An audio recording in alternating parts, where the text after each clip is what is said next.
Hi, welcome to പഠിക്കാം രസിക്കാം YouTube channel.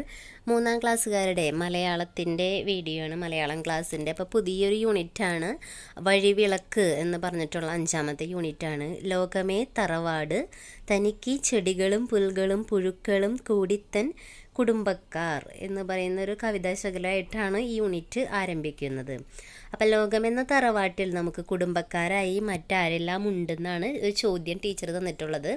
ലോകമാകുന്ന തറവാട്ടിലെ കുടുംബക്കാർ ആരെല്ലാം, ആരൊക്കെയാണ്? ചെടികളുണ്ട് അല്ലേ, പിന്നെ പുഴുക്കൾ, പക്ഷികൾ, മൃഗങ്ങൾ, ഷഡ്പദങ്ങൾ, മരങ്ങൾ, പുല്ലുകൾ, അങ്ങനെ ഒരുപാട് പേര് നമ്മളുടെ ഈ ലോകത്തൊരു തറവാടായിട്ട് കാണുകയാണെങ്കിൽ അവിടുത്തെ കുടുംബക്കാരാണ് ഈ പറഞ്ഞ ആൾക്കാരൊക്കെ. ഇനി ഈ യൂണിറ്റിൽ വരുന്ന ആദ്യത്തെ കവിതയാണ് സ്നേഹം എന്ന് പറയുന്നത്. കിളിമാനൂർ രമാകാന്തൻ എഴുതിയ സ്നേഹം എന്ന കവിത. ഇത് വ്യത്യസ്ത ഈണങ്ങളിലൊക്കെ ചൊല്ലാൻ പറഞ്ഞിട്ടുണ്ട്. അപ്പം ഞാൻ ഒരു ഈണത്തിലൊന്നും ചൊല്ലാതെ 2 വരി ചൊല്ലുന്നുള്ളൂ, കാരണം എനിക്കിപ്പോൾ ജലദോഷം ഇതൊക്കെയാണ്. എന്നിരുന്നാലും ജസ്റ്റ് 2 വരിയൊന്ന് ചൊല്ലാം.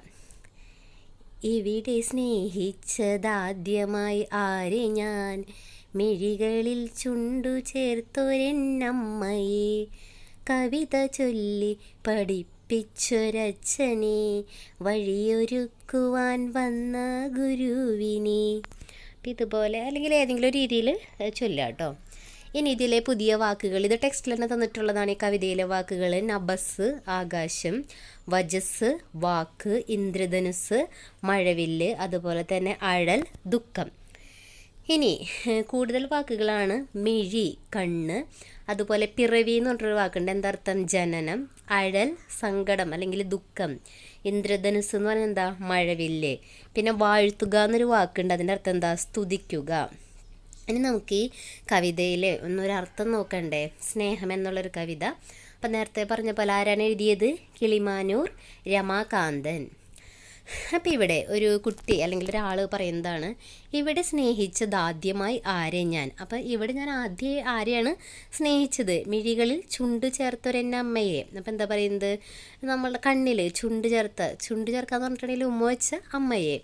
കവിത ചൊല്ലി പഠിപ്പിച്ചൊരച്ഛന്. അപ്പം അച്ഛൻ എന്ത് ചെയ്തിരുന്നത്? കവിത ചൊല്ലി പഠിപ്പിച്ചിരുന്നു. അപ്പം അച്ഛനെയാണോ? വഴിയൊരുക്കുവാൻ വന്ന ഗുരുവിനെ. വഴിയൊരുക്കുക എന്ന് പറഞ്ഞാൽ എന്താ? ഗുരു എന്ന് പറഞ്ഞാൽ ആരാ? നമ്മളിപ്പോൾ എന്തും പഠിപ്പിക്കുന്നവരെ നമുക്ക് എന്ത് പറയാം? ഗുരു എന്ന് പറയാം. അപ്പോൾ അധ്യാപകരെയൊക്കെ എന്താണ്? നമ്മുടെ ഗുരുക്കന്മാരാണ് അല്ലേ. അപ്പം നമ്മളുടെ ജീവിതത്തിൽ നേർവഴി കാണിക്കാനായിട്ട് ഉള്ളതാണ് ഗുരുക്കന്മാർ. ഇവിടെ സ്നേഹിച്ചത് ആദ്യമായി എന്തിനെ? ചൂട് താങ്ങി തുണച്ചൊരി മണ്ണിനെ. ഇനി അടുത്ത് ചോദിക്കുകയാണ്, എന്തിനെയാണ് ഞാൻ ആദ്യമായിട്ട് സ്നേഹിച്ചത്? ചൂട് താങ്ങി തുണച്ചൊരി. നമുക്ക് നടക്കുമ്പോൾ അതിന് താങ്ങായിട്ട് മണ്ണല്ല ഉള്ളത്. മണ്ണില്ലെങ്കിൽ എന്തായിരിക്കും അവസ്ഥ? അപ്പോൾ നമ്മളെ ചുവടുറപ്പിക്കാനായിട്ട്, അതായത് നടക്കുമ്പോൾ അതിന് സഹായിക്കാനായിട്ട് ഉള്ള മണ്ണിനെയാണോ? ഇനി പിറവിയോടൊത്തു കണ്ട നഭസിനെ. നമ്മൾ ജനിച്ചപ്പോൾ മുതലേ മുകളിലേക്കൊക്കെ നോക്കുമ്പോൾ കൊച്ചുകുട്ടികൾ ശരിക്കും എന്താ കണ്ട? ആകാശമല്ലേ. അപ്പം നഭസ് എന്ന് പറഞ്ഞാൽ എന്താ? ആകാശത്തിനെയാണോ? മധുരമൂറും മനുഷ്യവജസ്സിനെ. നല്ല മധുരത്തിലുള്ള നല്ല സംസാരിക്കുന്ന മനുഷ്യരുടെ വാക്കുകളെയാണോ? വജസ് എന്ന് പറഞ്ഞാൽ വാക്ക്. കിളികൾ വാഴ്ത്തുന്ന മുഗ്ധരാഗത്തിനെ. കിളികളുടെ എന്താണ്? വാഴ്ത്തുന്ന അല്ലെങ്കിൽ സ്തുതിക്കുന്ന മനോഹരമായ പാട്ട്. കുളിര് ചൂടുന്ന സുപ്രഭാതത്തിന്. അപ്പോൾ പ്രഭാതത്തിൽ അഥവാ രാവിലെ എന്താണ്? കുളിരൊക്കെ ഉണ്ടാവില്ല, ആ ഒരു കുളിരുള്ള സുപ്രഭാതത്തിനെയാണോ? ഹൃദയരാഗം ചുവപ്പിച്ച സന്ധ്യയെ. സന്ധ്യ എങ്ങനെ ഇരിക്കുക? നല്ല ചുവന്ന തൊടുത്താണ് അല്ലേ. നല്ല ഒരു സൂര്യൻ അസ്തമിക്കാറാകുമ്പോൾ നല്ല ചുവപ്പ് നിറത്തിലായിരിക്കും. അപ്പോൾ ആ സന്ധ്യയാണോ? ഇനി ഇരുള് നീക്കുന്ന സൗവർണ സൂര്യനെ. സൂര്യൻ എന്താ ചെയ്യുന്നത്? നമുക്ക് ഈ ഇരുട്ട് നിറഞ്ഞ് നിൽക്കുന്നൊരു അന്തരീക്ഷത്തിൽ സൂര്യൻ പതുക്കെ ഉദിച്ചു വരുമ്പോഴാണ് ആ ഇരുട്ട് നീങ്ങി പ്രകാശമായിട്ട് വരുന്നത്. അപ്പം ഇരുള് നീക്കുന്ന സൗവർണ സൂര്യനെയാണോ? ഇനി അഴകിൽ മുങ്ങിയൊരിന്ദ്രധനസ്സിനെ. അഴകിൽ നല്ല ഭംഗിയുള്ള ഇന്ദ്രധനസ് എന്ന് പറഞ്ഞാൽ എന്താ? മഴവില്ലിനെയാണോ? അലിവ് കാട്ടുന്ന കാർമേഘ പാളിയെ. കാർമേഘം വന്ന് എന്താ ചെയ്യാറ്? മഴ പെയ്യൂല്ലേ. അപ്പം ആ കാർമേഘ പാളിയാണോ? നിഴൽ നിരത്തുന്ന നിശബ്ദരാത്രിയെ. രാത്രിയിലൊക്കെ ഒരു നിഴൽ പോലെ നല്ല ഇരുട്ടായിരിക്കുമല്ലോ. അപ്പം ആ രാത്രിനെയാണോ? അഴലകറ്റുവാനെത്തും പകലിനെ. ദുഃഖമകറ്റാനെത്തുന്ന പോലെയുള്ള പകലിനെയാണോ? അപ്പം അതാണ് കവിതയിൽ പറഞ്ഞിട്ടുള്ളത്. അപ്പോൾ ആരെയാണ് സ്നേഹിച്ചതെന്നാണ് ചോദിക്കുന്നത്. ഇതൊക്കെ കുട്ടികൾ അല്ലെങ്കിൽ ഒരു വ്യക്തി ആസ്വദിച്ചു വരുന്ന കാര്യങ്ങളാണ് ഇവിടെ പറഞ്ഞിട്ടുള്ളത്. ഇത് നമ്മൾ പറഞ്ഞ കാര്യങ്ങളാണ് അർത്ഥവും. വ്യത്യസ്ത ഇനങ്ങൾ കണ്ടെത്തി കവിത ചൊല്ലി നോക്കാൻ പറഞ്ഞിട്ടുണ്ട്. അപ്പം അത് ചെയ്യാൻ അടുത്താണ് കണ്ടെത്താം എഴുതാം. അപ്പം അതിലാദ്യത്തെ നോക്കാം.